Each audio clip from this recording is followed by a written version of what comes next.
Good evening, ladies and gentlemen, and welcome back to RCI TV for round 5 of the British GT Championship. We're live here at Snetterton with two 30-minute races this evening. My name is Ryan Gill. I'll be your lead host for this evening, and joining me, as he has for the season so far, it's Joshua Devonshire. How are you doing tonight, Josh?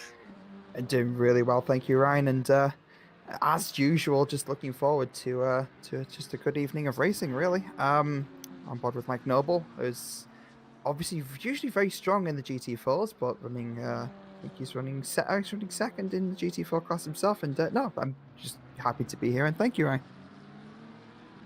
Well, 4 rounds down. 2 to go, including tonight, and of course 3 races left in total. 2 30-minute sprint races on offer this evening before the 90-minute finale next Monday at Silverstone. Of course, we're here at the third of the 3 newly added British GT circuits. Of course, we started the season off at Alton Park. We headed to Donington for the first time, then to Brands. We were back at Donington Park for the second time for that 90-minute event, but now we have returned. And speaking of returning, Milton Steele-Vason returns to try and close the gap to George Boothby at the top of the championship standings. We'll have those standings on stream for you later on in the broadcast. But as we come towards the end of practice, the Aston Martin is exactly where it needs to be at the top of the timing sheets, but only 9 thousandths between the two of them in practice. That's not a whole lot of time at all, and I think Steele-Vason's carrying a lot of the momentum from last week, but Boothby had a really strong race as well. He overcame a lot of setbacks, so I think both drivers are going to be coming into this race supremely confident, and I think it's going to be anyone's race at the end of this one, really. Jardier running in 6th, Kovacs in 5th. So we have Kovacs back in the Porsche. Obviously, he was absent last week, so it's good to see him back as well. And he's running pretty high in the championship as well, from what I remember. But I don't think it's going to be enough to catch up to the 2 leaders at the moment as we go into qualifying. Yep, Kovacs back, and we are moving on into qualifying. 20 minutes is what the session will be. The GT4s will head out on track first for their 9-minute block. Then the 2-minute overlap period begins. GT4s finish up their lap times, and then the final 9 minutes of the session is reserved for the GT3 cars to go out on track. And Mikael Sundström, he is the first of the GT4s out on the circuit, and he's not had the greatest of championships so far in the GT4 class, but maybe looking at tonight here at Snetterton, a chance to turn fortunes around for the 899 nearly on pace Mercedes. You can see, I believe, is that Matt Samuel in the background as well, the 996 Cayman. Also hasn't had the easiest time out this season, but of course, with 3 races left to go, still time for some of these guys to turn their championship around into a decent result.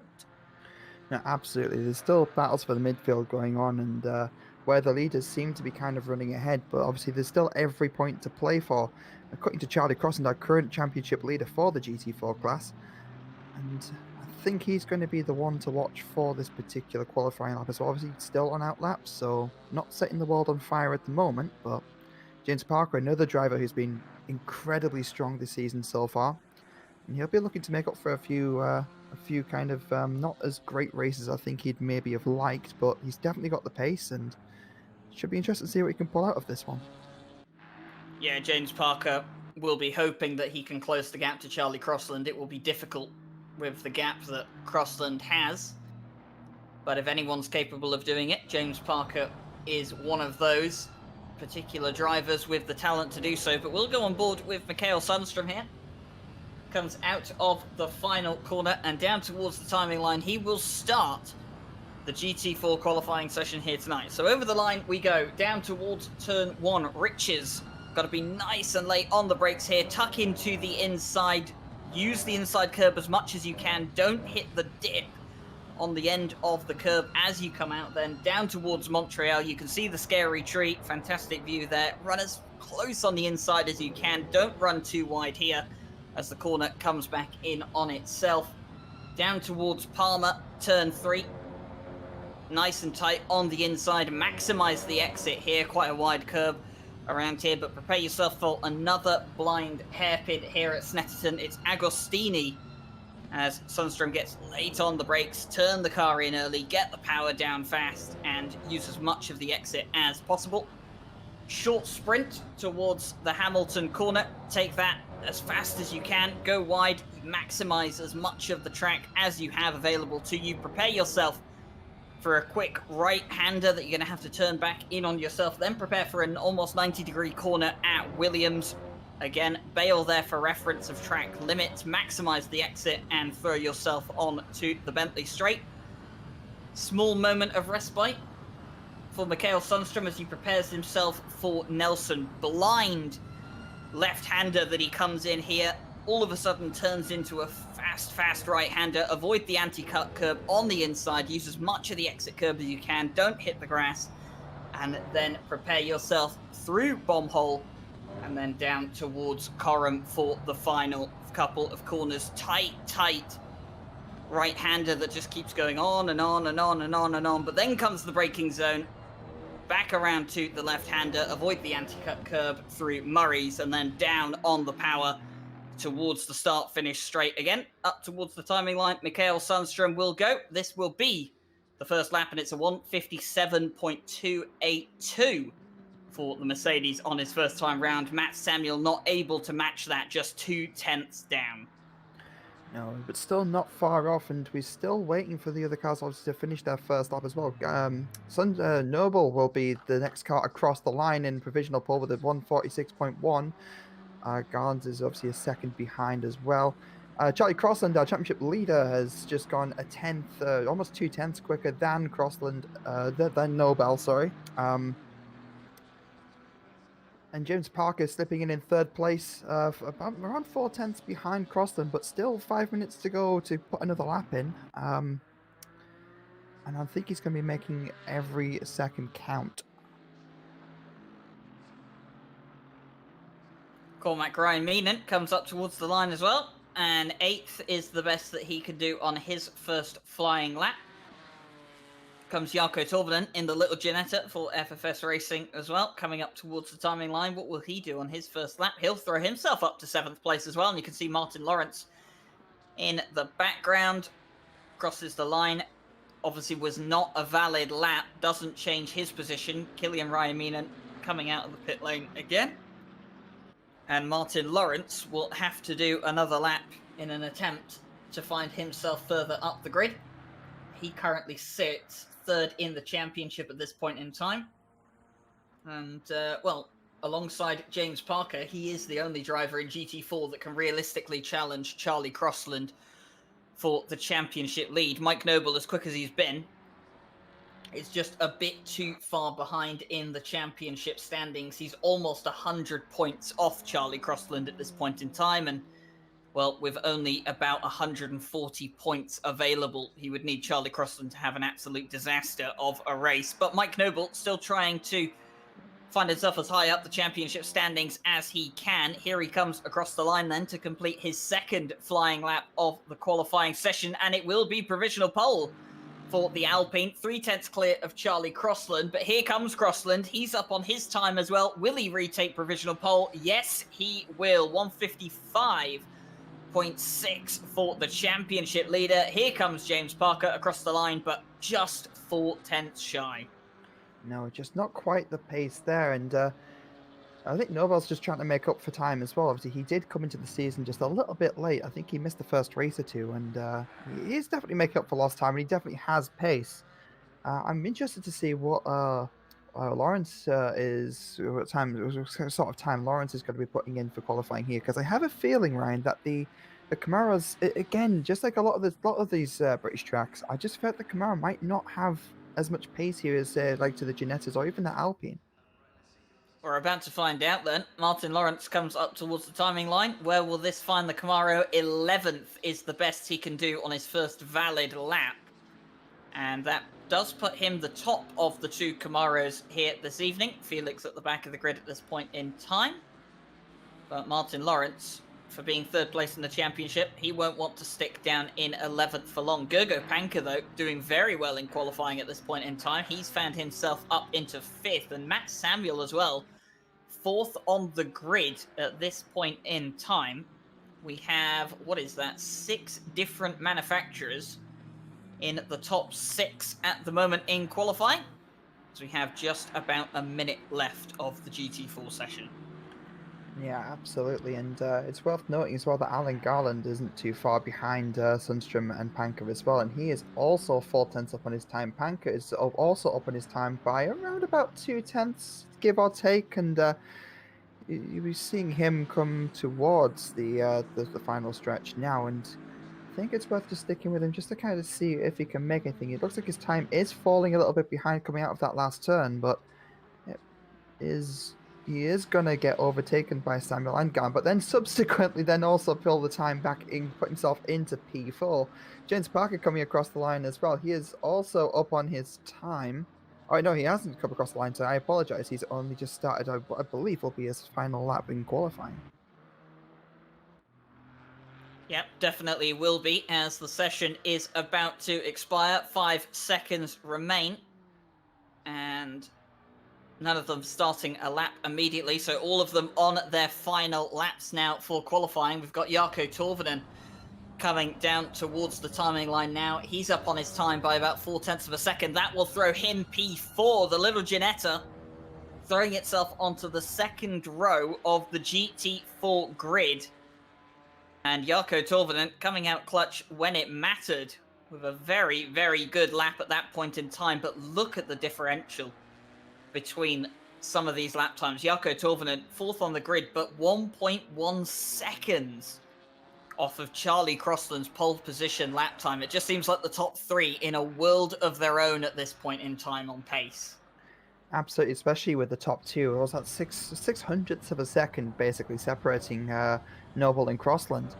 And Noble is also up as well by 2/10.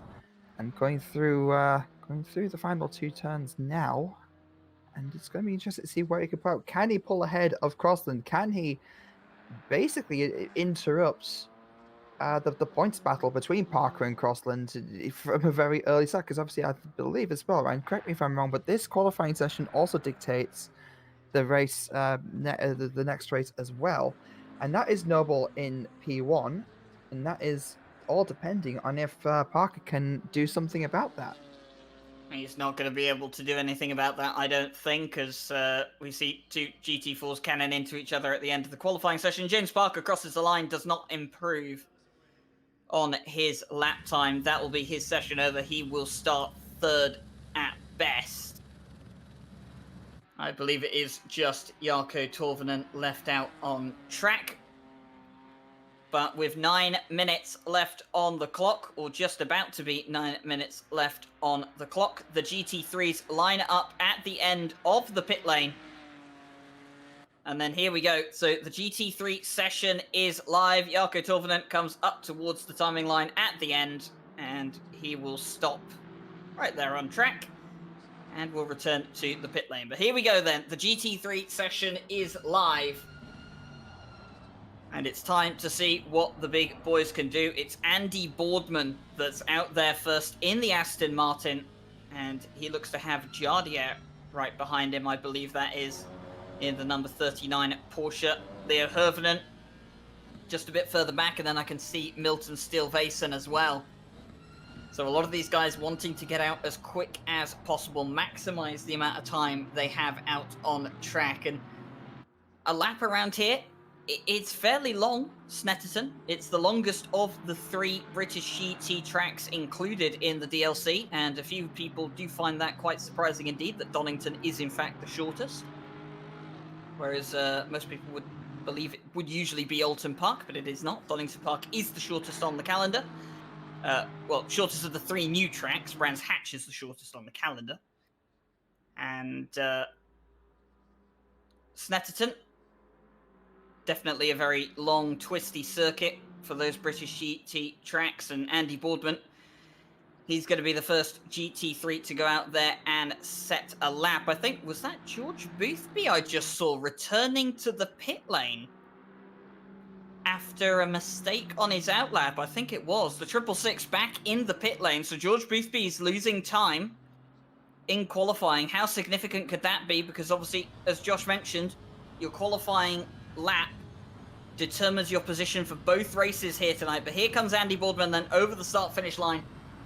And we'll go on board to see what it's like here around in a GT3. So into the first corner we go then, into Riches. Nice and tight on the inside, not touching the end of the curb where that pothole is. Late on the brakes as well for the hairpin. You can see the scary tree. Nice and tight on the inside. Maximize the exit as well, making sure to avoid the grass. Down towards turn 3, Palmer. Nice and tight on the inside as well. Carry as much speed as you can as you then come down towards the second hairpin on this circuit. Agostini, get the car turned in nice and early, down and early on the power as well. Accelerate further towards Hamilton. Kink there, just going to maximize as much speed as you can through the corner. Then coming in to Oggies. Got to take as much speed through there as you can. Carry it into this almost 90-degree corner of Williams and on to the Bentley straight. Some respite momentarily for Andy Boardman after a tough sequence of corners, but he's got to prepare himself for the end. He's got Brundle and Nelson. So Brundle, fast left-hander. Avoid the curb on the inside. Get the car turned in and nice on the brakes. Oh, Andy Boardman just clipped the anti-cut curb. That's cost him some time as he cuts to the grass as well. Through Bombholt he goes, and then down towards Coram, the almost never-ending right-hander on this circuit, into Murray's for the final corner. Avoid the anti-cut curb, or you'll be losing even more time. Maximize the exit early on the power. Down towards the start-finish straight. George Boothby has just started his first flying lap of the session. Andy Boardman will get the first valid lap of the session for GT3. Or no, he won't get the first valid lap of the session for GT3. It'll actually be Jardier instead. So Andy Boardman invalidates his lap. Jardier goes provisional pole for GT3 by just under 0.4 of a second to Steele Vason in the Aston Martin. Yeah, it's not great for Boardman. It must have been when he hit that anti-cut curb. It must have just invalidated his lap time just a little bit. But an update on Boothby. It's interesting how he came out heading clean air. So this might actually have worked out in his favour. Looking through the timing sheets now, though, Jardier is up on everyone right now is up on their time, which is kind of what you'd expect. Second lap in, cars and tires are still warming up, but I see Kovacs leaving the pits as well, and I don't know if something must have gone wrong. Obviously he has got a time on the board, so this is another outlap essentially, so he'll have time for maybe one more lap at the end of this, possibly two, depending on when everybody else finishes, but on board now, well, not on board with, but actually watching with Boothby now. Obviously, a lot to play for in terms of the championship. And he's going to be wanting to catch up to Steele Vason as much as possible at this point in time.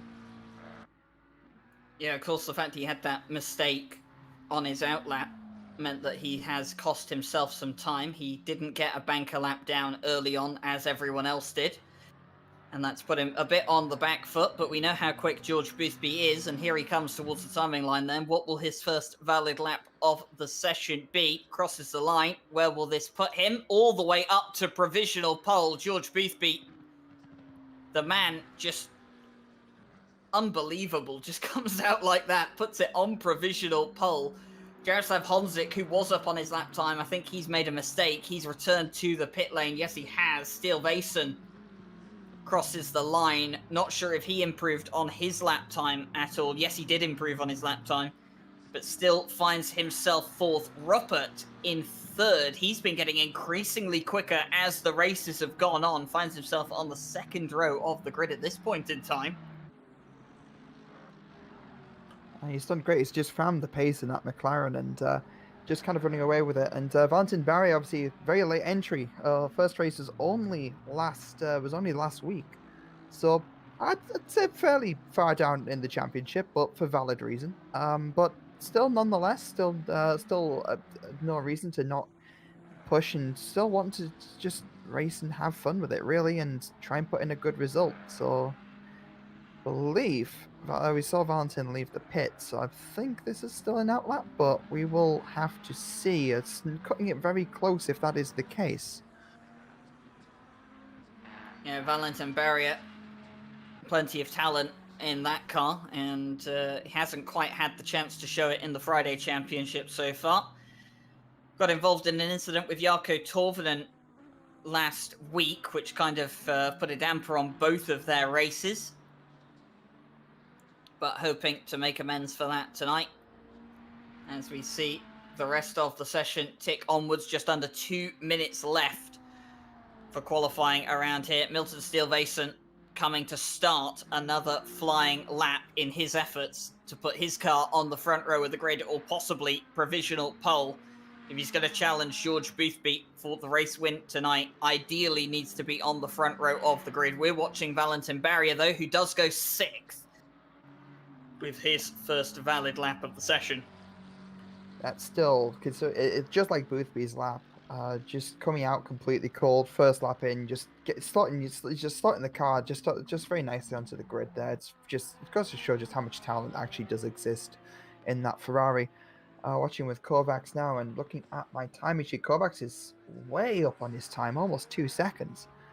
And that's going to be interesting to see where that brings him out. Obviously, P9, he was challenging for race wins at the very start of the season, and that will put him into P2, and that will demote Steele-Vason to P5 as well, and that is not what he's going to want to hear, and Guglia putting that Jaguar in P10. It's always really, really good to see that Jaguar on the grid this season round. Definitely good to see the Jag out, but I think Alexander Guglia has been asking himself, why did I pick this car all season long, as 2.5 seconds off the provisional pole time at this stage. I mean, that hurts to see, and I can only imagine how much it hurts Alexander Guglia from the inside of that cockpit. Here comes George Boothby, though, the man on provisional pole by 0.2 of a second. He's up by a few tenths as well. How much more will he gain? Looks like it's going to be another 1/4 of a second. Comes up towards the timing line now. How much more will it be? Well, there you go, 1:45.3 for George Boothby, 0.4 clear of the provisional second place. Here comes Steele-Vason up towards the timing line. How will he improve? Up towards the front row provisionally. Steele-Vason doing what he needs to do if he's going to challenge George Boothby in both races tonight. Valentin Barrier will only get 6th as his best result. Felix Ruppert crosses the line. 4th will be the best that McLaren can do today, as we await Jardier to come across the line as well. Jardier up on his time by 0.3 of a second. This is going to push Steele-Vason down onto the second row. Yes, it is. Jardier gets within 1/10 of George Boothby's pole position lap time, and unless Kovacs can pull out something absolutely amazing here towards the end, this should be decided. Kovacs puts himself on the second row of the grid. That demotes Steele-Vason to 4th.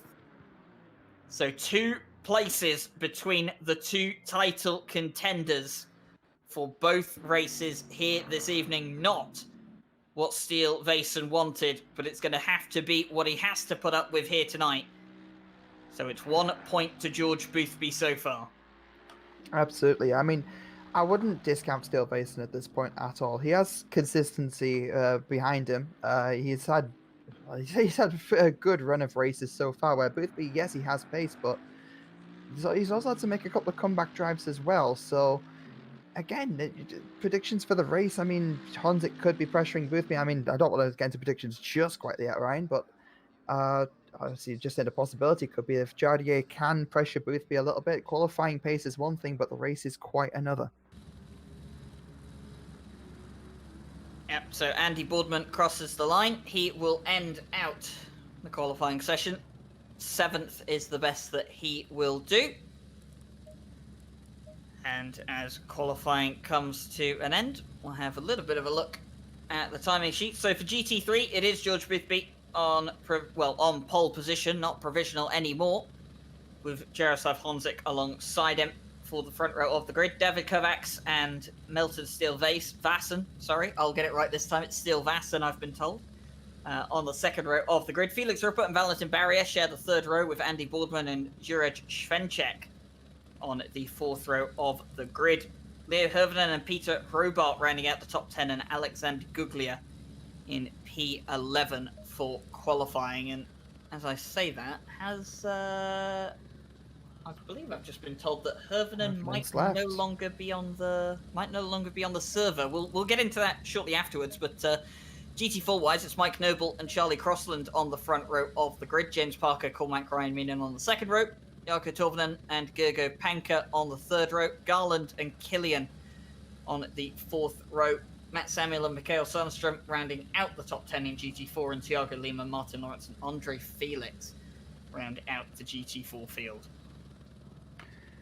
That's some of the usual names, and a few more a bit further up than what we've seen in the past as well. And I think it's got the makings of an amazing race. I'm really just to see what the GT4s can do. Obviously, Crossland and Parker obviously having a good battle as well.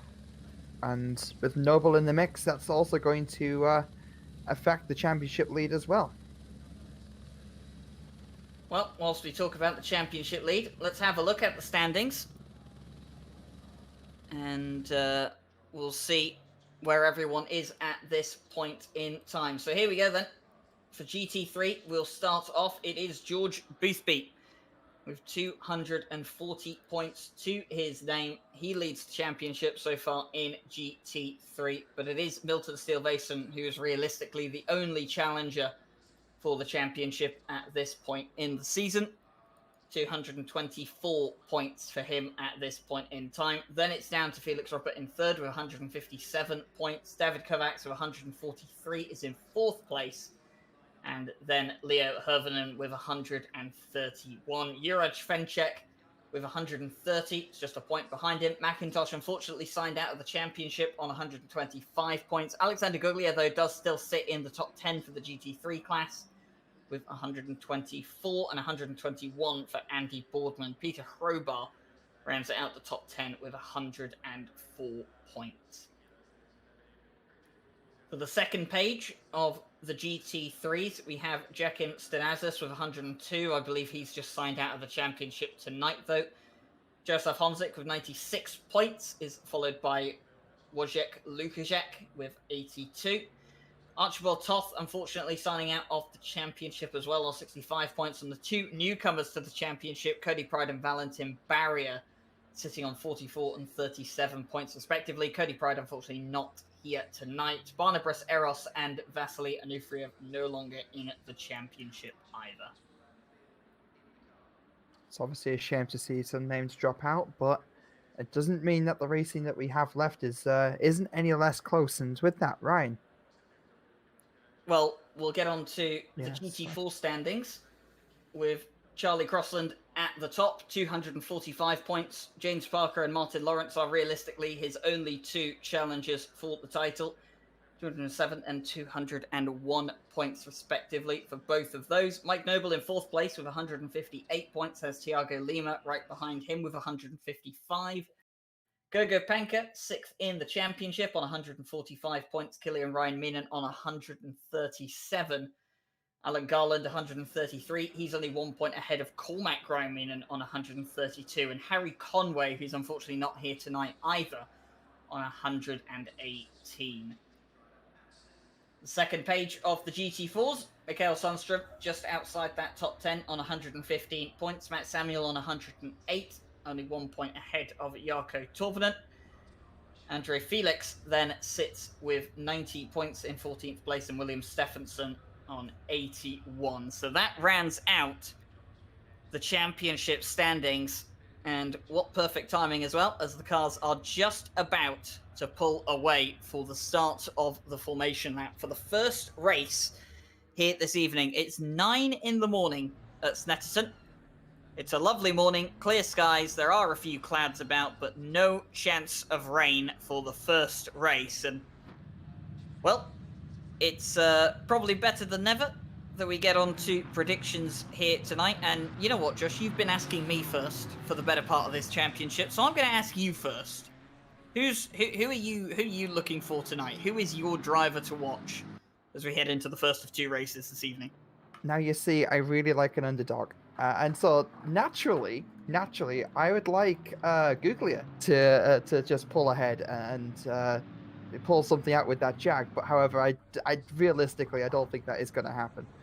Realistically, Boothby's got a lot of pace, a lot of first lap pace, as we've seen in the past, especially when he starts in front. So I think he is going to be the one to watch. But I'd like to see a little bit of battling between Boothby and Jardier. I'd like to see that bring Stilvason into the mix. I feel like it could be a very, very interesting race to watch. But what about you, Ryan? Well, I mean, I want to see this championship go to the wire. I think that even if you're a George Boothby fan, I think you want to see a championship go down to the wire. You want a driver to earn it as much as they can, and George Boothby, I mean, he will deserve it, whether he secures the championship here tonight or whether it has to go to a decider at Silverstone in a week's time. He will definitely deserve a championship win, but I like to see things go down to the wire. I like to see a comeback story, you know, if there is one. So Milton Stilvason, he's starting 4th. But you know what? If anyone's going to pull back this championship lead, it could be him. And you know what? Boothby's got to watch out tonight because he's got Kovacs and Honzik right behind him. And, you know, realistically, they're not looking for a championship, but they want to get the best result they can. And they don't really care if George Boothby's in fighting for a championship or not. They just want to be ahead of him. And that's going to be something serious to consider here tonight. If one of those Porsches can get ahead of George Boothby, if they can disrupt his flow of positive starts, then we could be in for a real treat tonight. I'm going with Stilvason. I want to see that comeback drive. I want to see the title fight go down to the wire. So here we go then. Start to line up 2 by 2 as far as the eye will see. And George Boothby prepares to get us underway for the start of the race tonight. 23 cars on the grid.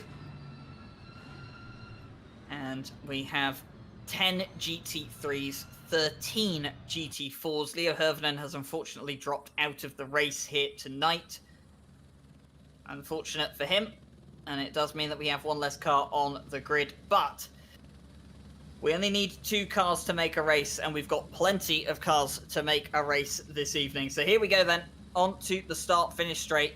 Jaroslav Honzik a bit further back from where I would expect him to be, coming towards the start of this race, but assuming that's where he needs to be on the grid to avoid a penalty, I won't question it. Down towards the timing line we go. It takes an eternity for it to go green here at Snetterton, but we are green for the first race of this evening, and it's a good start from Jardier as he's going right alongside George Boothby, not going to try it on the outside.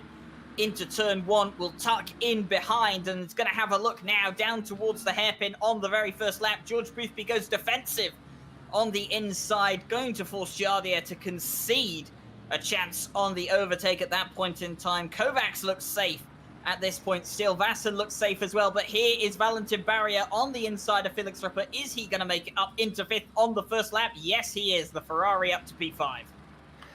And I was told to discount Boardman as well. Boardman looking on the inside of Ruppert, and Ruppert's going to go on the outside back of Barrier. I don't think Barrier's actually made the move stick. And yes, he has a Bobbin still having a cheeky look on the inside as we cut to suspend check. Who I think something must have happened. He's behind the GT4. So was there contact on the first contact with the T1 maybe? Well, we'll have to find out. Live stewards monitoring the race here tonight. They'll tell us if there was any incidents with the 107. And, of course, penalties will be handed out as required. Could have been a mistake as well. Always got to take that into consideration. Weaving on the straight from George Boothby. He wants to break the slipstream that Jaroslav Honzik has at this point in time. But look at this. So early on, George Boothby, well, the top 4 really, just starting to create a little bit of a gap between themselves and Valentin Barrier in 5th place. So the top 4 really, really ready to go at the start of this race. And Jardier closing on George Boothby through the penultimate corner. And the Porsche looks very, very racy tonight. Absolutely, and I'm sure Steel Vass will be looking at this from where he's sat right now, just hoping for a little bit of a disruption. And looks like Johnny is in the situation as well. He makes some move, but he's going to look to the outside. He will get blocked off. I just don't think Johnny is going to look on the outside, getting side by side. He outbreaks Boothby just a little bit, but Boothby does have the inside line. And I don't think it's going to quite be enough. And yeah, he just gets cut off just a little bit, and he just got to line up for another attempt. Well, George Boothby successfully defends from Jaroslav Honzik at the hairpin for 2 laps in a row. But judging by what we've seen so far, he might have to do that for more than twice this evening. The gap's starting to close up again. So it seems like the initial pace that the top 4 had now just starting to drop. A few people getting comfy, and of course, pole position so important around here at Snetterton. It's hard to overtake at this place. We're getting a little bit of a replay here. That's James Parker going through on Cormac Ryan. And is this Charlie Crossland just... Was he letting James Parker through? Well, Charlie Crossland now having to defend from the likes of Cormac Ryan Meenan. Unsure what's happening there. We have a replay here. And this was Charlie Crossland on James Parker. And a little bit of contact there as he made the pass go. But I don't think that would have been worthy of giving the place back. But obviously Charlie Crossland believes it is. And Mike Noble's gone up the road. And meanwhile, it's 3 wide on the back straight in GT4. Jarkko Torvinen having to defend from Cormac Ryan, and slight touch between the two of them. Gergo's on the inside as well. Svenchek's trying to make his way through all of this, remember. He was, through some means, put to the back of the grid. We don't know if it was a self-inflicted incident or mistake, or whether he got caught up with someone. We'll find out later on in the race, but he's trying to make his way through all of this. And there goes Killian Ryan Meenan, and that's turned Garland around. That's Svenchek's also hit Samuel as well, and that's just a bit of a mess, really. That's not what you want to see, and just a lot of cars in one space, and it all just doesn't quite fit. Killian Ryan Meenan turning Garland around. Garland won't be too happy about that, and I imagine the stewards are probably going to be having a look at that as well. Gergo Panka, meanwhile, did manage to get past Cormac Ryan Meenan. Meanwhile, up at the front, George Boothby sits in first place as he started, with Jardia just behind him. About a second gap between themselves and Kovacs behind. Steel Vason still sitting in 4th. And it seems like the rest of the grid is as they were come the end of the first lap. Finding overtaking plenty difficult around here. It's why grid position is so important. But Valentin Barrier getting a very good overtake done on the first lap against Felix Ruppert, and got it done very cleanly as well. And it's now going to be up to Felix Ruppert to see if he can claw that position back over the next 25 minutes. I think if anyone can, he can, Ryan. It's obviously, as you said before, he's been showing a lot of pace, and a lot of pace increasing as the season's gone by, and looks like they're running in their own like little train as well, kind of pulling ahead of the Aston of Boardman just a little bit. As watching the GT4 leader, Mike Noble, it looks like he's got a bit of a gap to Crossland, which also means that at some point Crossland has gotten past Parker as well again. And looking at the overall, it looks like Svenchek has split Parker and Crossland, and a GT3 coming between the two of them. Can you name a better combination?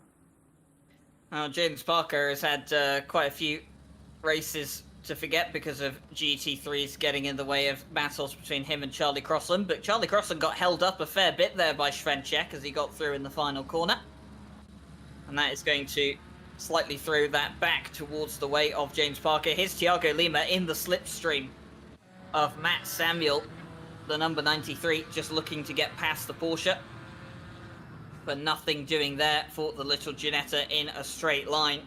Thiago Lima will now look towards the hairpin, see if he can brake later than the Porsche at this point in time. Has a look on the inside. Is he going to go for it? No, thinks better of it. Sticks back in line, and you can just see Garland at the back there as well, recovering from the incident he had with Killian Ryan Meenan.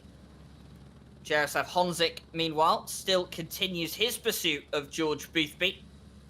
So they start to pull away from Kovacs, who is slightly pulling away from Steel Vason behind. So at this point in time, this first race might be damage limitation for Stilvassen already at this stage, and hopefully look forward towards race 2. He'll be hoping that Jardier can stick that Porsche in front of George Boothby, though, and limit the amount of points that the 666 can score tonight.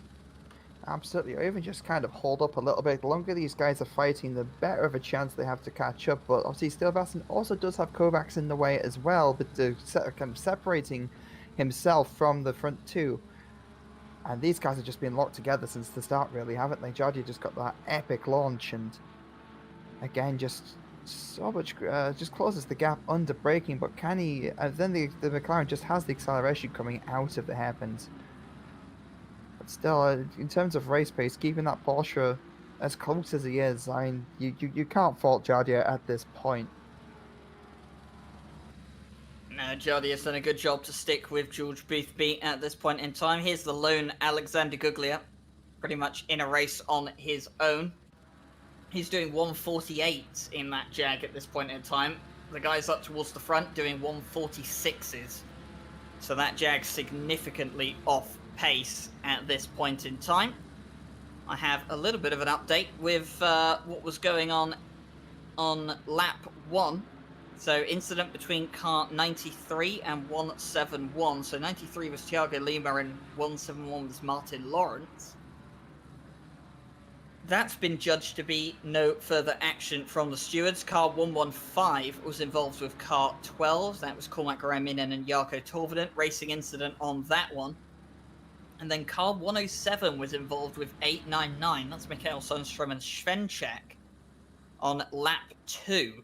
And that's been judged to be a racing incident as well. So considering the fact we haven't had anything come through for lap 1 on Svenchak, I'm willing to bet that might have been a mistake that just caught him out and caused him to lose all those positions. Yeah, quite possibly. I mean, when you're running with a pack, obviously you get one rail off into the grass, it sends you round, and sometimes unfortunately ruins, well, I suppose it can't be fortunate for the other driver. It's that the only race it really ruins is the race for yourself. Ruppert catching up to the back of Valentin Barrier. Obviously you got overtaken in that one, and you'd be looking to make that space back, closing the gap under the hairpin. And you'd be looking to try and inch that McLaren a little bit closer to close the gap, to try and take a look down onto the inside of the next turn, but it's not quite going to be enough. Stilvassen continues his pursuit of Kovacs. He's going to have to try and get ahead of him if he wants to limit the amount of points that George Boothby may extend on him during this race. Of course, unless Stilvassen DNFs here tonight, I don't think George Boothby realistically can score enough points to make it mathematically impossible for Stilvassen to win the championship. But of course, you want as few points between you and your opponent as possible to give you the best chance of winning that championship. 10 minutes of the race down. The GT3s, looking at where they are at this point in time, they are going to catch the GT4s, as they pretty much do in every race, including the short sprint races. But it looks like it's going to be close, and if they do catch them, they're only going to catch them once here tonight as well. It's not going to be a case of Alton Park or Donington where we saw them catch the GT4 pack twice. But here comes Jardier then. This has been the best exit he's had out of the final corner so far for trying for the lead. On the front splitter cam with the number 39, George Boothby on the inside in the McLaren. And going to defend that one well, but this is Jardier's best chance. Down towards the hairpin, he'll be forced onto the outside line. Brakes later than the 666, still forced onto the outside. Going to try and get the drive now down towards turn 3. Is he going to have a look on the inside? No, George Boothby just too far in front. But my word, if there haven't been enough warning signs already that Jardier means business here tonight for a race win, George Boothby definitely has them now. Absolutely. But this is like I think this is the first race that we've seen Boothby under this much pressure, like this late in the race. This is almost trading positions almost, and Jardier is going to have a little bit more of a run as well. But Boothby will close the door, and a little bit of a tap there, a little bit of a love tap. Just Jardier just making his presence known. Obviously, he didn't impede Didn't impede Ooh, Boothby at slight all, and Honzik mistake. going a little bit wide, and that is going to cost him a little bit of time. So maybe he's just pushing just a little too hard. Yeah, Jardier pushing hard, you can tell, and still Vassen has managed to get past Kovacs in all of this, so he's moved himself up to 3rd place, and only 1.7 seconds off these guys, not too far. If there is a mistake or an incident, Steele Vassen can be there to capitalize on it, and seeing how close Jardier was pushing towards the back of George Boothby there, he's eager for a race win here this evening, and George Boothby's made a mistake coming through the final corner. That's going to allow the 39 to close in. Jardier just a bit too far back, I think, to make a move on the outside into turn 1. He's going to think better of it and prepare himself for turn 2. And actually not going to try and go side by side as he has for the last couple of laps. He'll tuck in behind and maybe going to look for a different lap to try and close down in on George Boothby. But one thing for sure, George Boothby under pressure now from the number 39. He's definitely being forced to drive defensively, which is costing him time. Absolutely. And you know what else I've noticed, Ryan? I've noticed that Steele Vassen has gotten past Kovacs for 3rd place as well. So if Jardier can get past Boothby, then that puts them directly in the firing line of each other. And I don't think Jardier is going to give up all that easily at all. And I mean, this is just like the battle to be watching right now, isn't it? It's just, again, just getting so close going through down, coming on the run down to Williams. But of course, you got to remember here tonight, they will catch the GT4s fairly soon. The GT4s coming onto the start-finish straight, or most of them coming through the final corner at this point in time. You can see that on the track map there. The blue dots, all the GT4s, the grey dots, all the GT3s, and this red dot is the car that we're watching right now, Jaroslav Honzik, at this point in time. And look at Steele Vassen. It was a 1.7 second gap. It's now a 1 second gap. George Boothby is losing time defending from Jaroslav Honzik, and this is playing into the Aston Martin's hand. Killian Ryan Meenan has the first penalty of the race, and, well, that was for turning Alan Garland around at the final corner and not giving the place back. Fairly slam dunk penalty in that situation. But here comes Jardier again on the outside at turn 1. We've seen this about 3-4 times so far this race. Not going to do it there. And he's going to have a look down towards the hairpin at turn 2 yet again. Here comes the Porsche, late on the brakes, and look how close Steele Vassen is. He's on the inside of Jardier. Slight tap with the number 39 Porsche. He's going to have a look. He'll be forced to the outside, and he won't get the move done. But my word, Jardier just losing time being on the outside of George Boothby. It allowed Steele Vassen to have a look on the inside. Slight touch between the two of them, but no overtakes so far. And now Jardier, well, as much as Boothby had the number 39 to worry about, Jardier's now got Steele Vassen to worry about. Absolutely, and Steele Vassen just got a little bit wide there as well, and I think that tap with Jardier cost Jardier enough time that I feel like it actually played against Steele Vassen just a little bit, because obviously Jardier was the thing that was keeping Boothby held back and keeping a little bit restrained. That's Ruppert getting the run on Valentin, and I think he's got to get the move kind of done and dusted on the straight, I think, at this point. But let's see, going into the braking zone, he's going to close the door, and risking getting a little bit rear-ended there, and Boardman catching up fairly briskly as well. Well, Felix Ruppert takes that 5th place back that Valentin Barrier managed to seize on the very first lap of the race. And Jardier has caught back up to George Boothby. So it seems like that little disruption that he had with Steele Vassen towards the hairpin and turn 3 doesn't seem to have phased the number 39 too much. And he has closed back in on George Boothby. And something that we've kind of been hearing about George Boothby is that when he gets put under pressure a lot, he has a bit of a tendency to make mistakes on occasion. And his pace has definitely been affected by the likes of Jardier being right on the back of him. He's had to go defensive. And you just wonder with George Boothby, he's got to keep this race faultless. If he makes a mistake and his car goes off track, ends up in the wall and costs him a massive amount of points, that would be a massive shame for him. It would be great for Steel Vassen because it would close the points dramatically between the two of them.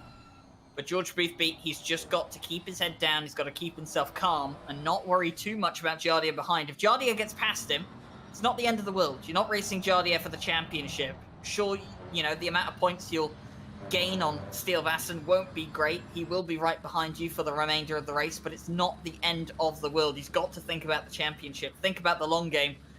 And, well, thinking about the long game is going to be a lot more difficult now because they've caught up to the Gt4 field. Martin Lawrence at the back of the Gt4 field, and this is the time where all the chaos starts to happen. Jardier on the inside, and he's caught with Martin Lawrence!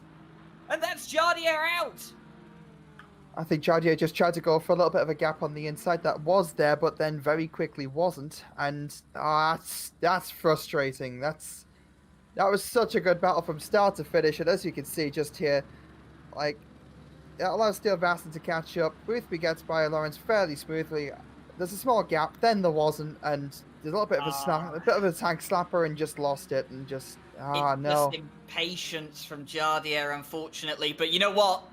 Looking back at the live scenes, this is all going down now because George Boothby has been held up by the Gt4 field. This has allowed Steel Vassen to close right in on him. Boothby using traffic to his advantage at this point in time to prevent Steel Vassen going from an overtake on the outside. But there's no doubt that the Gt4s have played a massive part in the result of this race, as they always seem to do. The multi-class racing element of these races coming out strong here again. And this is falling into Steel Vassen's hands. Jardier is out of the way. He's up into second place, and more importantly, he's right on the rear end of his championship competitor.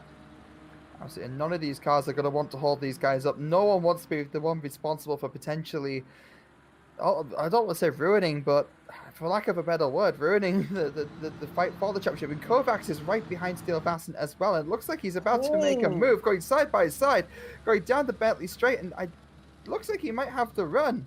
He's not on the outside. Surely not. No, backs off. Thinks better of it. But again, Steel Vassen right up to Boothby as well, pulling away from Kovacs just after that kind of failed attempt. And it's not really a whole lot more to say other than just trying to find the words to speak as well as watch it at the same time. Well, this has played a massive part in the result of this race. There's GT4s going wide at the final corner. The GT3s are going to have to split them. They go through the middle of Cormac Ryan Meenen.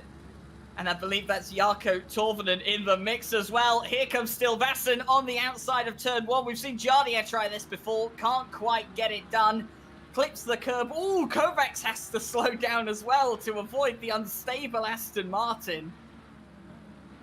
Everything going on in the top three of GT3 at this point in time, and they haven't even cleared the entire GT4 field. There's still a few further up the road. Charlie Crossland, James Parker, and Mike Noble are still further up to potentially get in the mix for this GT3 battle. And Charlie Crossland has lost that second place to James Parker yet again. So there seems to be infinite switching going on between the AAA and the number 10 at this point in the race.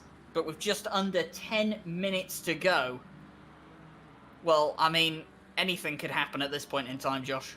No, absolutely, Ryan. And obviously, it doesn't leave a whole lot of time for Steel Vassen to actually make a move, and it looks like Boothby is starting to get a bit of a flow going on, get a little bit comfortable. The failed overtake from Kovacs onto Steel Vassen has made him fall back just a little bit, but being held behind Crossland's going to eliminate that gap right away, and Crossland is going to split them going into the turn. Boothby Boothby does get through just beforehand. Crossland just letting by, which obviously is what you'd expect and want, and nobody wants to hold these guys up. And now Parker could see Boothby in the rear mirrors, and James Parker looking in his rearview mirrors going, oh no, here they come. As James Parker and GT descends upon him. James Parker and GT3's name a more iconic duo. Well, here we go then. There goes George Boothby past James Parker, and it looks like Steel Vassen will be beating him on the brakes as well. That splits second and third. Kovacs will have to wait to get past James Parker, and now it's only Mike Noble up the road for the three leaders, should I say, in the GT3 class, and it's going to be a pure sprint to the end of the race once they clear the likes of Mike Noble. Little Alpine out in front. That I'll call it adorable abomination of a livery. I love the Alpine to death as a car, and Mike Noble making a mistake actually on his own, and that kind of works out well for him though, because he manages to let the front trio through and doesn't really cost himself any time moving out of the way in the middle of the corner. So here we go then. 7.5 minutes left of this race. And Steele Vassen has to do everything he can to not just close what little gap does exist between himself and George Boothby, potentially get his Aston Martin ahead before the end of this race, because if he can get that Aston Martin ahead, he can close the points gap in at least one of the races here tonight. That will set himself up really well for the 90-minute finale at Silverstone. Absolutely, he's in a really good position, coming back from fourth, and it was looking a little bit bleak at the start of the race, but it certainly has made up for it and has been so eventful. A little bit further back than he'd like though at this point, and it seems like Boothby is finding his rhythm. But still 6.5 minutes of the race left to go. There's still plenty of time for Steele Vassen to try and pull something from it, but at the same time may also have to go defensive from Kovacs a little bit at some point in the rest of this race. But I think and even if they finish in the positions that they currently are, that does keep the title dream alive for Steele Vassen. It definitely does. George Boothby will be getting points for pole position, but Steele Vassen will limit the amount of points he can gain on him in the first race of this evening.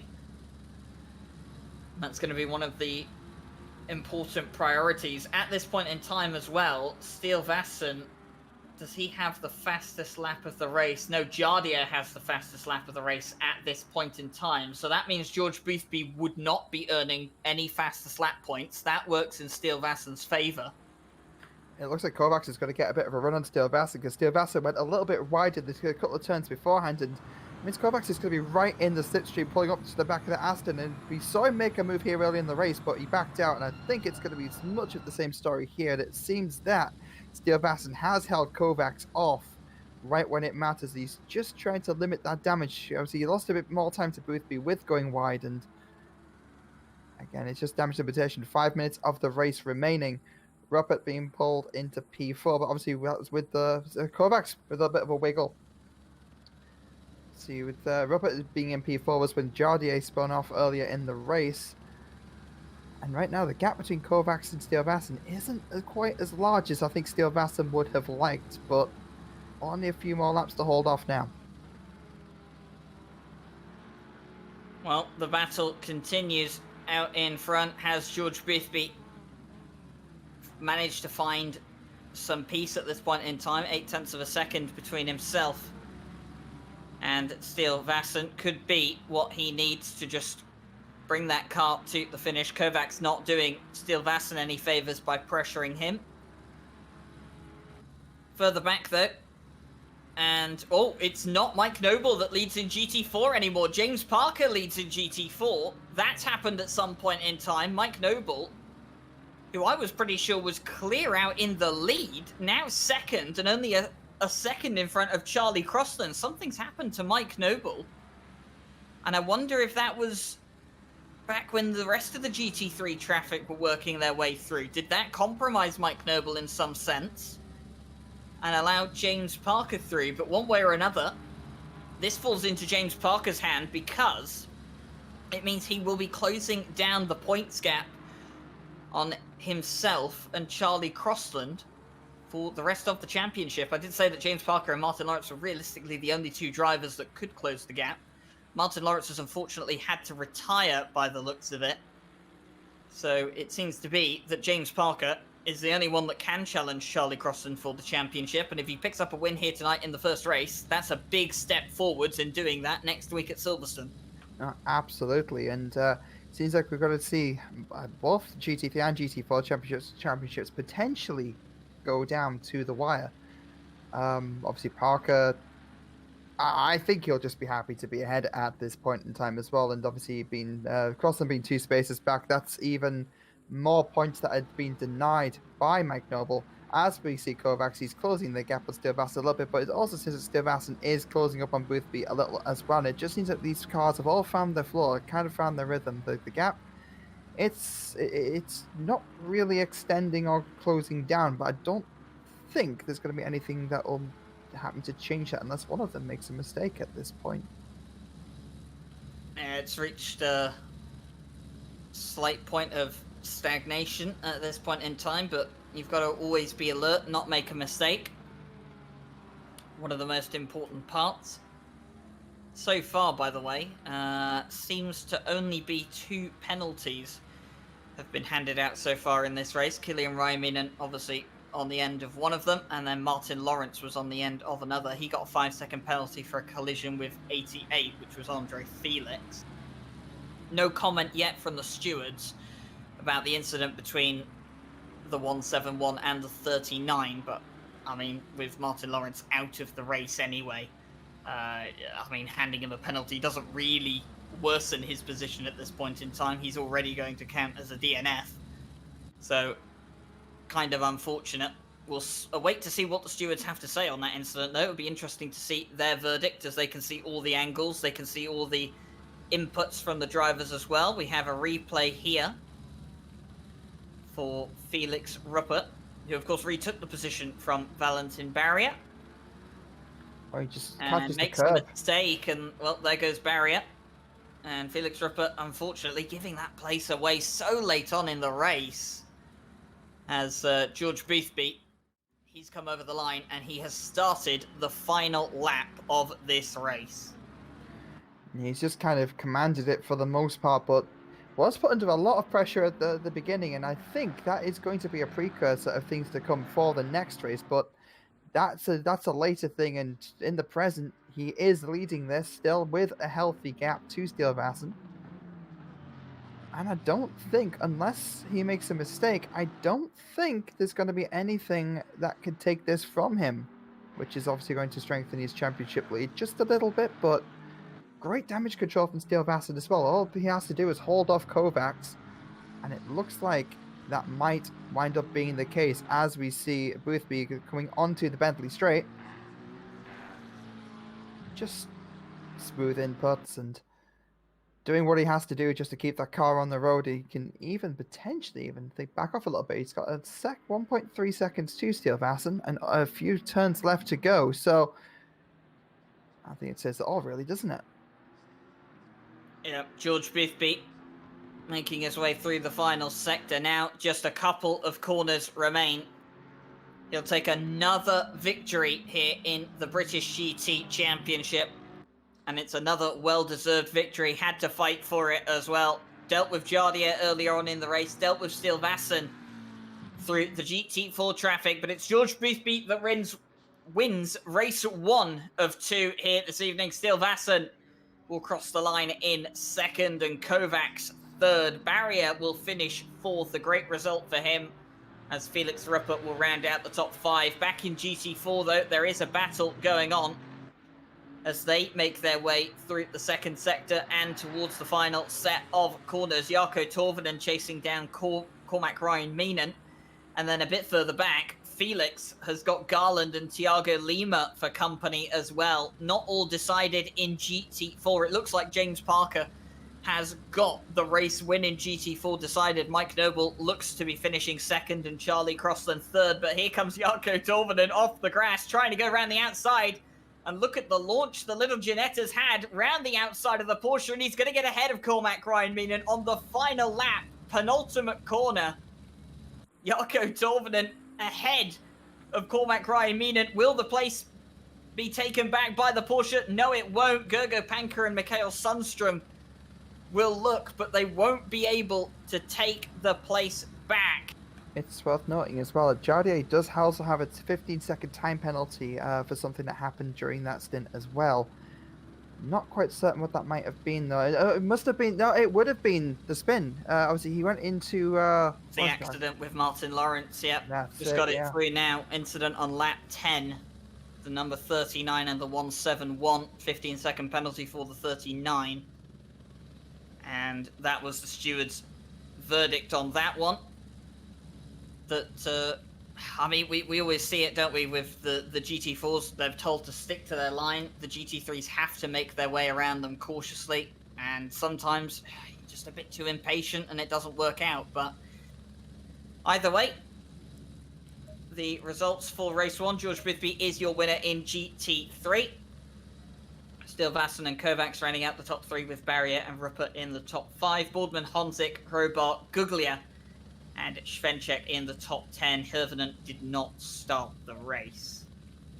As for GT4, Parker, Noble and Crossland in the top 3. Torvinen getting into 4th in the end on the final lap from Cormac Ryan-Meenan. Panker, Sundstrom, Felix, Garland and Lima in the top 10. Matt Samuel and Killian Ryan-Meenan rounding out the field. And of course, Martin Lawrence didn't finish the race. And from what I understand, he won't be taking part in race 2 either, which is a shame to see. That really is. And but hopefully, the best part about this is that we get to see all of these good bits all over again in 2.5 minutes as we wait for the second race to start. And yeah, it was a great battle for the lead throughout most of the race, and hopefully we could see that be a little bit extended. Yeah, George Bithby really did have to work for that one. And he's going to have to try it all over again here in race 2. It's 2 p.m. in the afternoon for the second race this evening. Of course, it was 9 a.m. in the morning that we had the first race. And it's a bit overcast at the moment as well. The sun hidden behind the clouds. It's still optimum and no chance of rain. 22 degrees air temperature, 28 degrees track temperature. And, well, just under 2 minutes away until George Boothby leads us for the second race here tonight. He'll lead us away for the formation lap. It's going to be interesting to see in the GT4 field as well. Can James Parker replicate another win here this evening and close the gap even more towards himself and Charlie Crossland? Mike Noble obviously had a bit of a mistake in the first race, which obviously caused him to lose. I mean, it was about a 3-4 second lead as well. It was a fairly commanding lead that Mike Noble had, but obviously that disrupted at some point in time, and he's going to have to hope that that doesn't happen again in race 2. Absolutely, just in the case of like Noble and Honzik, just when you have a bad race, this is an opportunity just to kind of shrug that off and go into the next one even stronger. Both of these drivers have pace, and it's just time to demonstrate it really. And obviously Svenchek will be looking to have a better race this time around as well, and it'd be really good to see the Bentley in the mix with the likes of Boardman. And let's see what Barrier can do. If Barrier can replicate a similar move onto Ruppert as we saw last race, there was so much that happened and so much that can still happen still.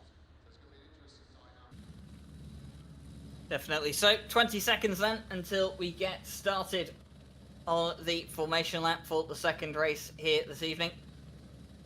The grid will be identical to what it was for the first race. So that's George Bithby on pole with Jaroslav Honzik alongside him. And it's Kovacs and Steele Vassen has to start 4th again. And, of course, Felix Ruppert, who lost 5th place at the start of the race, then regained it later on and then lost 5th again after an individual mistake. He'll be hoping that he can retain 5th place for race 2. We did kind of see the top 4 in a bit of a class of their own in the first race.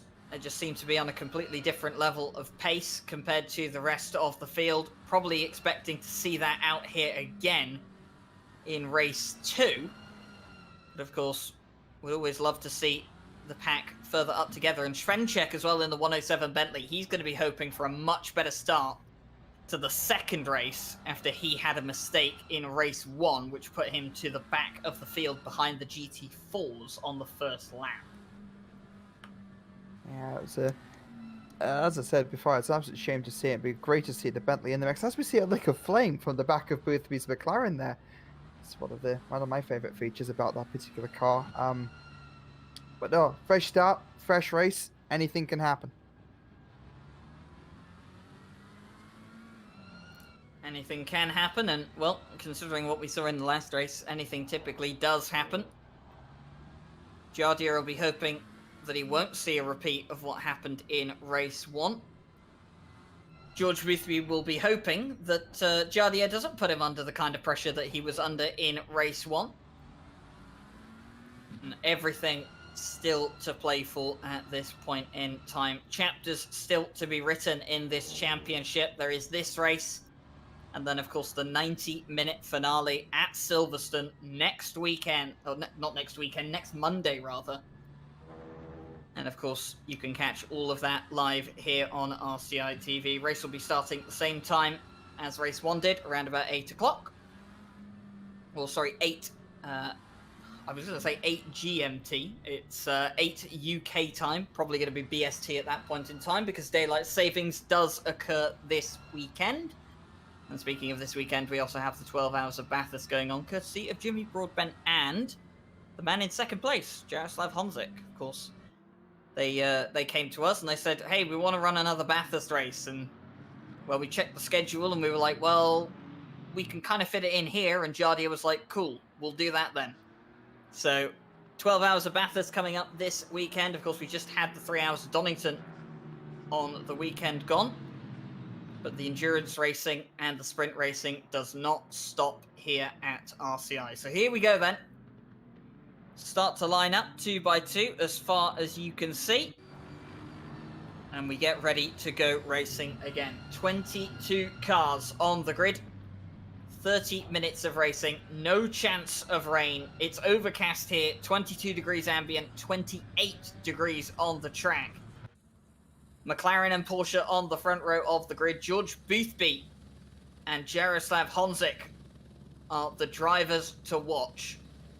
Will the story be the same from race 1, or will it be completely different? We await to see as they come onto the start-finish straight. The eternal wait until the start line here at Snetterton. It feels like you're waiting an absolute age to get the race started here. They crawl down at 70 kilometers an hour towards the line, and here we go. It's green for the second race, and look at the start that Jardier's had. For race 2, he had a good start in race 1, a better start in race 2, and he's going to make it round the outside of George Boothby at turn 1, Jardier in front, before we've even got to the hairpin, and here comes Kovacs as well. That's just opened up a whole can of worms, hasn't it? That's Jardier just getting the launch off the start, and right now that's going to limit how fast Boothby can actually go. I know in terms of lap time, I know Jardier was quicker in the last race, but still Vassar will be looking at this thinking, well, that's an opportunity and a half, and just trying to take as much of an advantage of it as they can. And I think it's just going to be kind of dependent on Boothby just catching up to Jardier and being a bit held up. Svenchek does have a better start this time round so far, but is under a little bit of pressure from Guglia. But looking at this, it looks like, so I am making a mistake. Kovacs was already ahead of Steel Vassen. And not much has changed in the terms of the gaps here, but anything can happen. We know Boothby does have the pace to keep up with Jardier, and it looks like something has happened to the GT4 field. So I'm seeing Mike Noble drop back a few places. I was just looking at that. Mike Noble has dropped down to, what is that, 4th place in GT4 from the front row of the grid. He was, of course, pole position in GT4, so not a great start for him. Charlie Croston leads from James Parker and Cormac Ryan Meenan. Can see the little Ginetta of Jarkko Torvinen rounding out the top 5 there as well. But at the end of the first lap, it is Jaroslav Honzik that leads race 2 at the end of lap 1. George Boothby beaten on the start. And now the question comes, does George Boothby try to challenge Jardier for the win? Or does he try and play it safe, knowing that he's got Kovacs and Steele Vassen behind? As you said before, I think he needs to start thinking about the long game. He needs to think about the championship. As we see, speaking of the championship, we do see McNoble making his way around Cormac Ryan Meenan, but still too far out in terms of points to really compete with the two guys ahead of him, which is James Parker and Charlie Crossland. And Parker will be looking for any way around to maximise the amount of points that he can get on Crossland in the second race as well. As we see Boothby just slowly but surely eating into Jardier just a little bit. These guys are very similar on pace, and I think it's going to be a case of waiting for one person, or waiting for Jardier to maybe make a mistake or catch up to traffic, because again, that is also going to be a factor, as we see Kovacs going a little bit wide, but pulling ahead of Steele Vassen still a little bit. These four cars just spacing themselves out just enough. And that actually puts Steele Vassen under pressure from Valentin Barrier as well. He has a bit of a slipstream, not quite close enough to really realistically make a move, but enough that it's probably got Steele Vassen a little bit worried. I was just about to say, Felix Ruppert beaten again in the first couple of laps by Valentin Barrier on the start. The XL Racing by Renwelton McLaren down to 6th in the early phase of the race again. We'll have to see if he's able to claw that position back. But as you said, gaps starting to form between the likes of Kovacs and Steele Vassen. You just wonder maybe if the Aston Martin under a bit of pressure now from the Ferrari of Valentin Barrier. But the interesting dynamic of this race, of course, Jardier has got ahead of George Boothby early on in this race, and that is going to define how George Boothby reacts through the rest of this race. Does he push hard to try and get another win on the board? Does he push hard for the maximum amount of points that he can put between himself and Milton Steele Vassen, or does he play it safe? We've seen drivers go either way before. There's not necessarily a right or wrong way to think about it, but I can definitely tell you that I'd be thinking about the long game. I'd be thinking about the safer game at this point in time if I was George Boothby. But then again, I'm not the one out on track in the McLaren at that point in time fighting for a championship. No, absolutely. And these guys, they don't like to be beat. It's that mentality that puts them a step ahead of everybody else, and that's McNoble on the brakes, almost making his way back, but putting himself under pressure from Tovnen, slips in fairly nicely, almost running to the back of Cormac just a little bit, but he's trying to find a way around, and just it's not really, the opportunity's not really presenting itself, and it looks like in the distance, Crossland is also pulling the gap on Parker as well. And this is going to decide who gets that final step on the podium for the GT4s. Mike Noble's second race, not exactly going to plan either. Killian Ryan Meenan's had a better start as well. Hasn't picked up a penalty yet either. He'll be aiming to not do that over the course of the rest of this race. Someone just hit the grass there, as we saw a bit of dust being kicked up. But it's all bunching up together now in GT4, and here comes Gergo Panker on Jarkko Torvinen. Not quite able to have a look around the outside of the Ginetta. He'll have a little bit of a look back again. Killian's interested at this point in time. He said, well, Gergo, if you're not going to make a move on, I will get a move on. Here comes Mikael Sundstrom, by the way, on Alan Garland. Oh, don't turn the Aston Martin around. Doesn't. Backs out of it. Well done to avoid contact there. And Alan Garland, for a minute, if he was looking in his mirrors, probably thought, oh, here we go again. Absolutely. And again, it's just kind of trying to avoid the situations of the first race, and it looks like Steele Vassen is closing the gap towards Kovacs, and it seems that Jardier is pulling a bit of a gap onto Boothby. Best lap so far, Jardier is 4/10 up in terms of best lap on Boothby, but that was a set last lap as well, with a 145.7 from Jardier, the 146.1 from Boothby. Someone ahead of Panker has gone off. That would have been that would be Torvinen, but that means that. Wait, no, my timing sheet is absolutely correct. I apologize. That means that Noble would have run a little bit wide.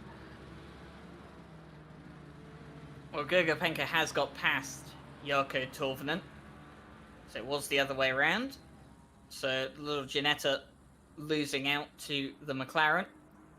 And here is Mike Noble, speaking of. Keeping up to the back of Cormac Ryan, it's still in the run for that podium place. Flash of the lights there, try and distract Cormac. And see what he can get out of this. Meanwhile, in GT3, the battle still continues. Stilvassen has managed to put a little bit of space between himself and Valentin Barrier.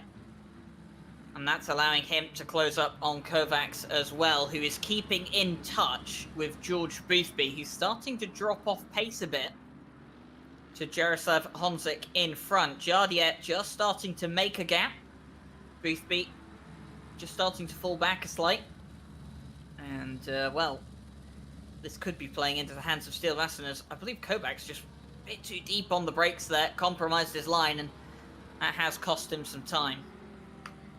That's obviously not what you want at all whatsoever.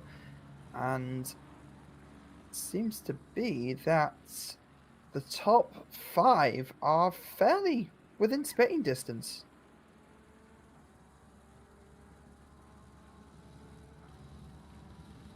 Yeah, the top 5 much closer than they were in the first race. And the GT4's kind of the front pack spreading themselves out kind of the same way they did in race 1. But here at this point in time, the battle's still well and truly on. Gergo Panker got ahead of Jarkko Torvinen. And Jarkko Torvinen now under pressure from Kilian Raiminen. It's got Alan Garland and Mikhail Sundström directly behind him. And I believe up towards the front in GT3, Kovacs is starting to struggle a bit. Maybe just a bit concerned about the likes of Stilvassen behind him. Looking in his mirrors more than he is forwards, and that's one of the things you have to watch out for when you're racing.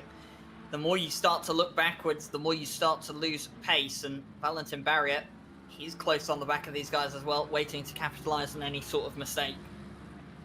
Absolutely. Now, I imagine within the next 2 or 3 laps, we will also be coming up to the GT4s, and as you said before, Ryan, the gap between Stilvassen and Kovacs has closed up quite considerably, and the same with Kovacs and Boothby. And it looks like Jardier is still pulling ahead. The best laps are still not too much in it between Boothby and Honzik. But it's not quite the all-out battle that we saw in the last race. No, definitely not. Mike Noble's pursuit of Cormac Ryan continues, and James Parker is just visible there up the road. So James Parker is losing time to these two. You can just see Charlie Crossland there leading the way. And 72 off on the back straight. That's Valentin Barrier. Valentin Barrier is off on the back straight. He's having to turn that car around. Something has happened to him. Was this a mistake? Was this an incident? Judging by the fact that he's out there on his own. Oh, mistake, catches the grass, and the car goes turning around. Felix Ruppert has to avoid it. Doesn't hit the wall, though. Gets the car stopped. And, yeah, just has to start turning it around slowly, rejoin the track safely, and that's a shame for Valentin Barrier. He was doing so well, but that shows you how easy it is to make a mistake. Just a bit too wide, on the power, too aggressively, and he just went off, sliding onto the grass, and at that point, it's very hard to save the car. Absolutely. Don't discount the curbs here as well. Obviously, they are very tough, and that's Cormac flashing lights a bit, as well as Mike Noble. A bit of a flashing game going on at the moment with James Parker. As you said, I think he is falling off the pace to Charlie Crossland quite a bit. Obviously, these guys are in for a fight with the championship. Parker did such a great job of the first race, getting ahead and putting a car between him and Crossland.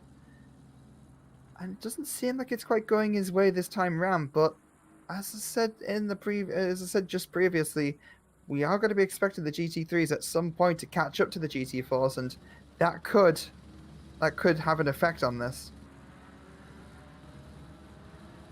Definitely could. That all still yet to come. The GT3 pack quite spread out now with how everything has gone. It's, well, quite literally the cars up at the front that are mainly in a battle together with each other. Everyone else fairly split up. Same really for the GT4s, besides this little trio that find themselves at the front and in the mid-pack. Seem to be spread out a bit. But here we go then. George Boothby still chasing down Jaroslav Honzik. Doesn't look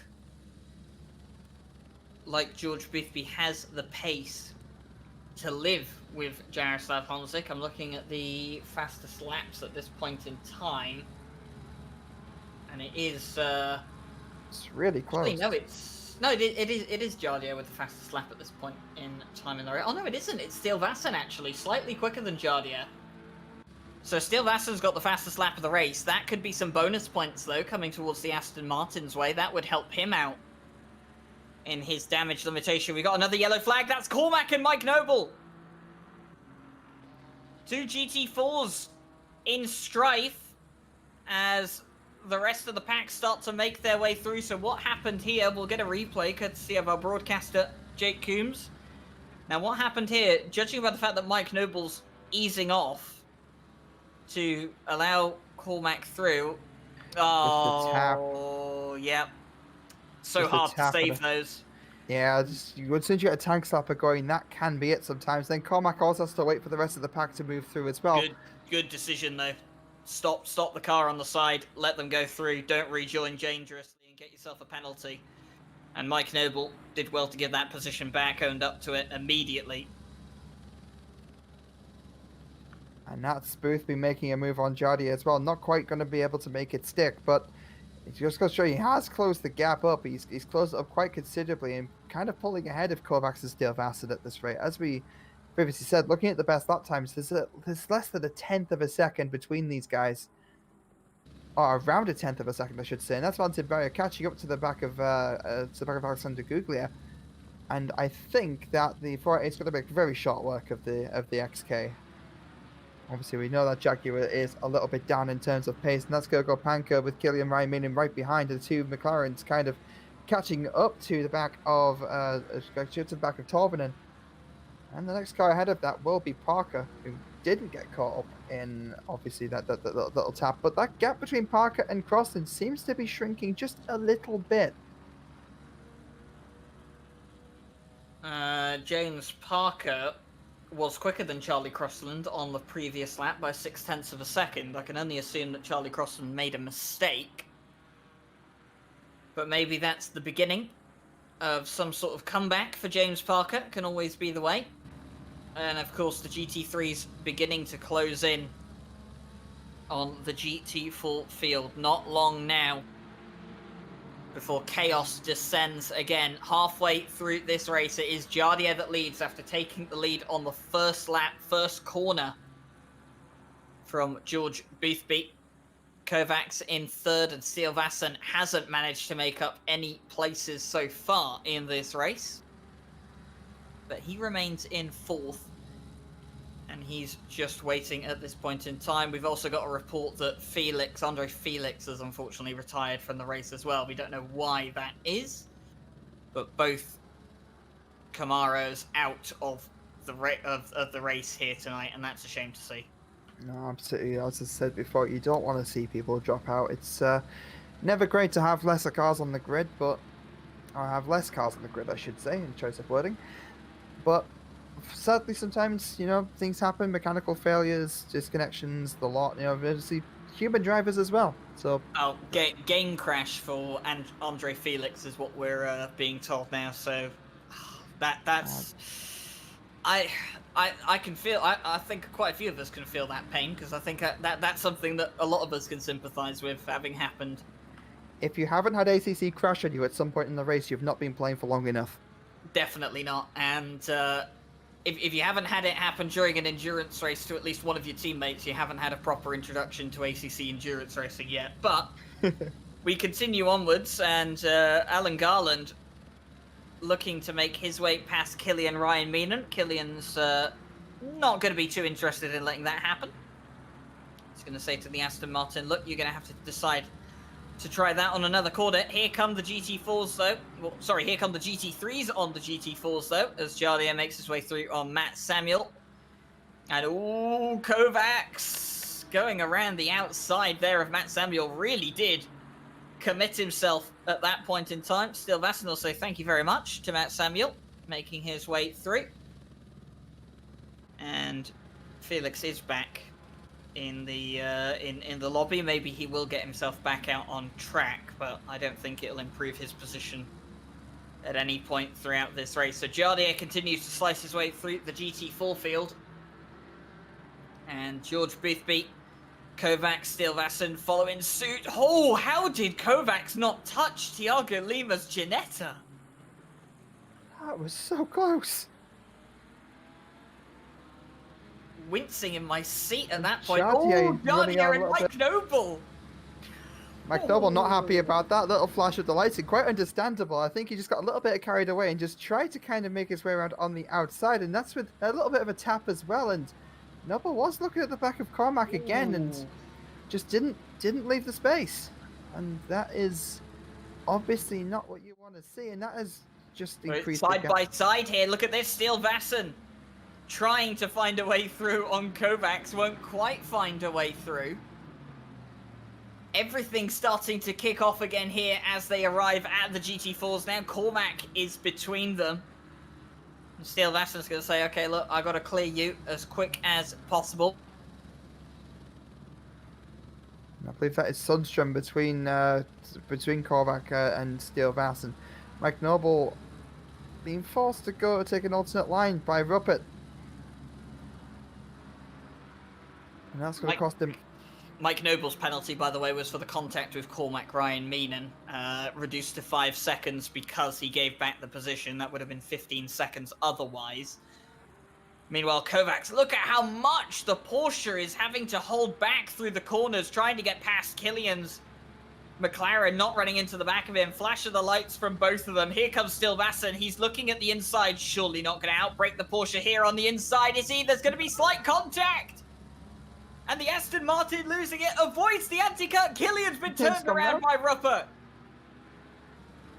Just a lot of commotion, a lot of stuff going on at the same time, and I think we're going to have to watch that one again. And there we are. Thank you, Jake. And yeah, just ambitious move. Just got a little bit out of shape. Has to slow down, and that backs Killian up, and Ruppert just can't really see the car just happening in front of him, and just runs into the back. Not a whole lot that can be done. Not a lot of time to react to that one, and that's cost Stilvassen a lot in terms of time towards Boothby as well. And it looks like he did, because he had to give back the position to Kovacs, because technically he made that overtake whilst he wasn't in control of his car, and he cut the corner, so he had to give that place back. And that's put Ruppert into the mix as well. Definitely has. Felix Ruppert, who was sitting in 5th place, probably just minding his own business now. He has a podium in his sights. 1 second pretty much between Joseph Honzik and George Boothby. They're clearing up the road, dealing with the rest of the GT4 field. But my word. Well, when they arrive at the GT4s, chaos does ensue, and Killian Ryan Meenan looks to be back in the pit lane. So I wonder if that's day done for his little McLaren. Mike Noble continues onwards, and like I said, he's got that 5-second penalty from the incident he had earlier on. You're getting a replay here. Someone was off up in front.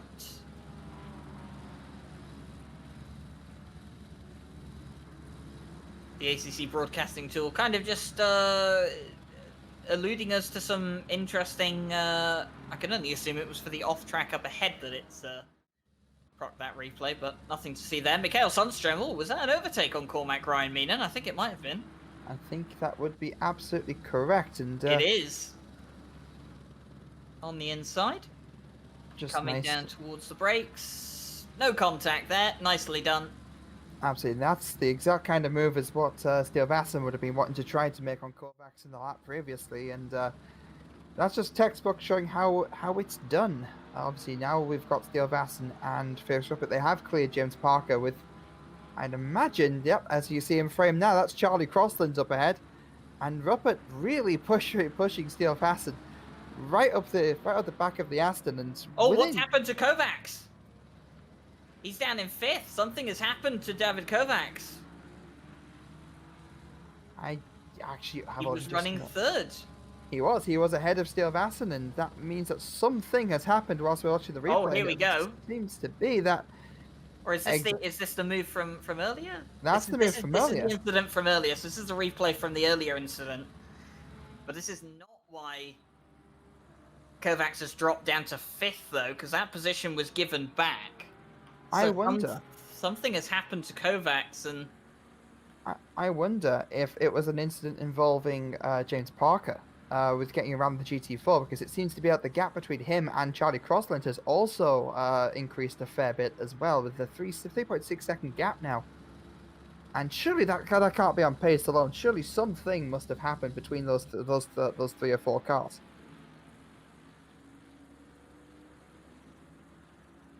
I'm receiving new information now that David Kovacs went wide. Oh. He went wide on a corner. I think it was down towards Nelson's, I think it was. And that meant that Steel Vasson and Ruppert just went clean on through. So David Kovacs has made a mistake on his own and given up the places to Steel Vasson and Ruppert. And he's lost a lot of time in the process as well. So that's put Steel Vasson on the podium. That's going to be even more damage limitation for the Aston Martin in terms of George Boothby extending the gap in the championship, assuming he can keep Felix Ruppert behind. George Boothby doesn't look like he'll be taking a second win this evening, as Jaroslav Honzik is 1.6 seconds up the road, and unless George Boothby makes a mistake now, Steel Vasson won't be finishing in front of him either. No, absolutely. And you know what else is really good for Steel Vasson right now, Ryan? He still holds the fastest lap for this race so far. That means that he might not have got the extra points on hand for pole position, but it's one extra step. It's one extra step towards taking this championship down to the wire next week at Silverstone, and I cannot think of a better arena. But first, he has to make this stick. There's still 6 minutes of the race remaining, and Ruppert is breathing down his neck.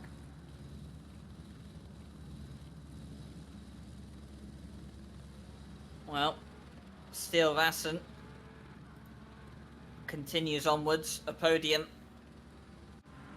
would be another good result for him in this championship, and it would definitely mean that we'll have an interesting outcome to look at come the 90 minutes at Silverstone. The McLaren recently had a bit of a BOP nerf at Silverstone, which is quite good timing considering the fact that Silverstone is the finale, so it probably shouldn't be as strong as it was if we went there earlier in the season. So that could play into Steel Vasson's hands as well in a week's time. Meanwhile, we're looking at Thiago Lima on the back of Mikael Sundstrom. Alexander Guglia looking to make his way through as well. He's had a really rather maybe uninspiring race is the right choice of words at this point in time. He hasn't had much to do throughout the course of both races this evening, and I think kind of just a sign of how off pace that Jag is around some of these circuits. Yeah, I think around here it's essentially a GT 3.5, really, isn't it? In some respects, it's not. I wasn't going to go that far. Well, maybe like a GT 3.25 or something like that, but no, he's definitely not on pace with the rest of the GT3s, but he is making his way through the GT4s quite happily. But no, it's not quite the pace that I think he'd have liked, and it seems that Steel Vasson is starting to pull a gap onto Felix Ruppert, and the traffic has been cleared, and I think, as you said earlier, Ryan, unless Boothby or Jardier makes a mistake, I don't think this top 3 is going to change. No, I don't think it will change either. We're getting reports that Jardier has had a slow puncture all race, so tyre pressure loss for the Porsche. Obviously been clipping some of these curbs too hard. And they are quite aggressive curbs around here at Snetterton. They're quite aggressive on all of the circuits, really. Donington and Alton Park especially. And you have to be careful of that pressure loss, but he seems to be doing a good job of it so far, of managing it. 1.2 seconds is the gap. And it looks like Jardier could be taking... This might be his first win of the championship. That would be yeah, that would be correct. Checking down the order. Jardier, yes, it would be his second podium and first win of the championship for Jardier. I'm also hearing that Jardier could also be getting a penalty for the Noble incident as well, so we'll have to watch that space as to whether or not that P1 is safe, because this could be that Boothby might still take this. Well, Mike Noble's looking to take a place from Thiago Lima's Ginetta at this point in time through the not final corner, second to last corner. Here is the final corner. But the little Ginetta just a bit too nimble through the corners for Mike Noble's Alpine to catch up, and Mike Noble still carrying that 5-second penalty from the contact with Cormac Ryan Meenan earlier on in the race.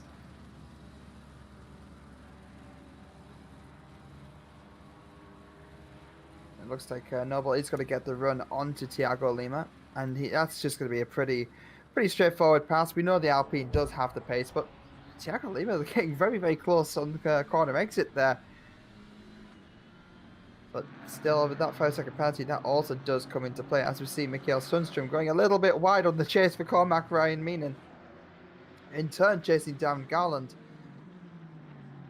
And I don't think that Mercedes is close enough to quite make a move. As we see George Boothby go a little bit wide, and I think I saw a flick of opposite lock for just a brief moment there. And that's Felix Ruppert with a 15-second time penalty as well.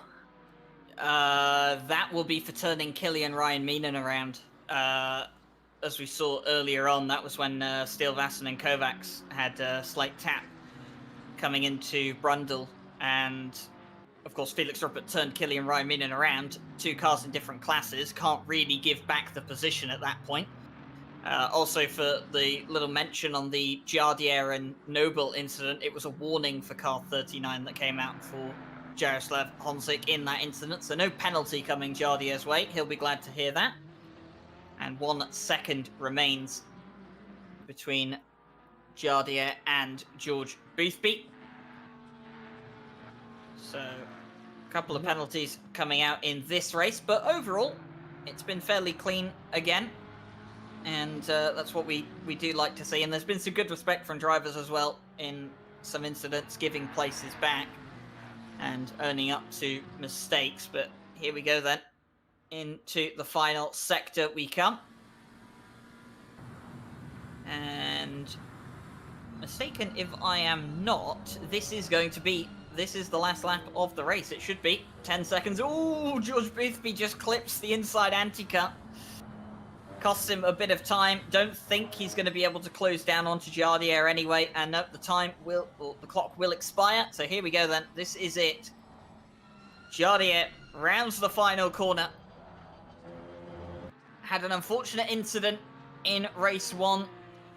Not so in race 2. He's going to cross the line. Jardier wins race 2 of the evening here tonight. George Boothby finds himself on the podium, and Steele Vassen will round out the top 3 to keep the championship fight alive next week at Silverstone. Here is Charlie Crossland in GT4. Looks like he'll be taking a win in at least one of the races here this evening. That's going to help his championship efforts, as much as James Parker did try to close the gap in the first race this evening. It seems like the AAA won't be gaining too many points on the number 10 this evening, and Jarkko Torvinen is further back from these guys, but he seems to be in a little bubble on his own. Doesn't look like he'll be overtaken at this point in time for third place. You can see Gergo Panka just behind him there, but a bit too far behind. So here is Charlie Crossland, the winner of race 2 in the GT4 class here this evening. And it's James Parker across the line for P2, and Jarkko Torvinen, little Ginetta there, ending up on the podium. How fantastic is it to see little Ginetta making its way up towards the podium as well. Fantastic to see. Sundstrom pushing Cormac Ryan Meenan to the end of the race. The 5-second penalty coming out for Cormac towards the end means that he will be behind both Sundstrom and Noble. Well, no, he'll be behind Sundstrom, sorry, in the final results, but Mike Noble's 5-second penalty means that he will still remain behind Cormac. So there we go then. 2 action-packed races here tonight. Crazy stuff happening in both race 1 and race 2. You have the final results on screen here for race 2. And, well, one round to go, one race to go. And it's going to be a 90-minute finale at Silverstone to decide both the GT3 and the GT4 classes. That's quite an amazing race to watch, and I think both of these, like, obviously you couldn't ask for a bit of for a bigger shake-up, can you, Ryan? Definitely not. I mean, I think George Bithby has still gained points on Stilvassen tonight, but you know, Stilvassen's done a good job to use that damage limitation and make sure that the gap is as small as possible for next week. But you know what? Speaking of what's going to happen between now and next week, nothing going on tomorrow. Tuesday, our day off. We like to enjoy it for the one day off that we do get around here in the broadcasting and commentary side of things. But on Wednesday, the Diamond Drive Cup continues at Barcelona, round 4 of the championship. Exciting racing going on throughout all of that series. On Thursday, the GT4 championship concludes. No live stream, unfortunately, for that one due to staff inavailability. And then we have the Friday championship, in fact, which will be at Donington Park. 2 30-minute sprint races. I'll be joined by Jesse Lee in the commentary box for that one. Jesse Lee will be joined by Nate for the Diamond Drive Cup on Wednesday.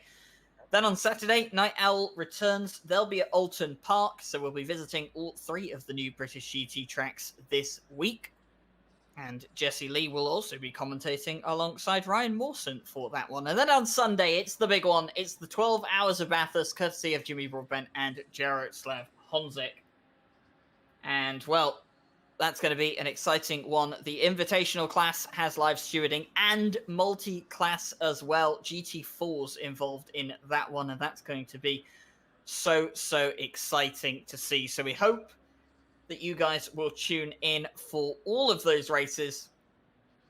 And then, of course, we return next week for 90 minutes of racing around Silverstone. The British GT Championship is almost over, and the next championship is just around the corner too. The Porsche Masters Cup is coming, but of course, our attention right now on next week for the finale at Silverstone. Thank you very much, everyone, for joining us here tonight. We hope you've enjoyed the broadcast. Give us a like and subscribe if you think we've done a fantastic job. Lets us know that you know, we're doing the right things. Big thank you to Race Department, our technical partner, AK Informatica, for providing our servers. Raceface Speed Labs, allowing people to get faster through their incredible coaching service. Some of South Africa's very best can teach you how to become a pro. And then, of course, Sim Racing GP. We'll have more about our partnership with them coming in the future as well as Grid Finder coming very, very soon. And we'll have a partnership with a sim racing manufacturer up in the future as well. But more details on that later on. So big thank you from all of us here at RCI, from myself and Josh in the commentary box. Jake Coombs has done a fantastic job on the cameras here tonight. And, of course, all the stewards and the rest of the staff here at RCI. Thank you for watching tonight, and enjoy the rest of your evening.